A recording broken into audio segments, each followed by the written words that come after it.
జగన్మోహన్ రెడ్డి ఒక సైగ చేస్తేనే తెలుగుదేశం పార్టీని నామరూపాలు లేకుండా చేస్తాను ఆనాడు ప్రగల్భాలు పలికినటువంటి కొడాలని గతంలో గుడివాడలో క్యాసినో పెడితే తెలుగుదేశం పార్టీ నాయకులు నిజ నిర్ధారణకు వస్తే మీరు నా బొచ్చు కూడా ఇంటికి విముక్క కూడా పీకలేరు అని చిటికి నేలు చూపించి మరి మాట్లాడినటువంటి కొడాలని ఈరోజు ఏ దద్దమ్మల లోకములు లాక్కున్నావుంటాయా?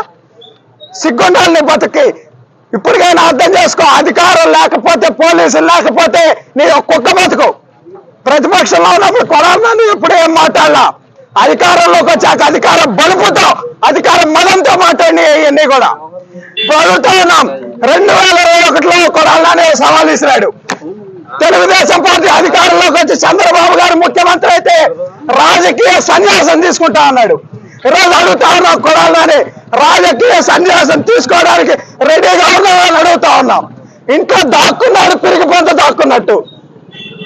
గుడివాడ ప్రజలు భారీ మెజార్టీతో తెలుగుదేశం పార్టీని గెలిపించారంటే అది నీ మీద ప్రజలకు ఉన్నటువంటి ఒక చేత్కారం అని ఈ సందర్భంగా తెలియజేస్తా ఉన్నాం. ఈ రోజు కొడాలని చెప్తా ఉన్నాం, ఇది ట్రైలర్ మాత్రమే. సినిమా ముందుంది రాజా.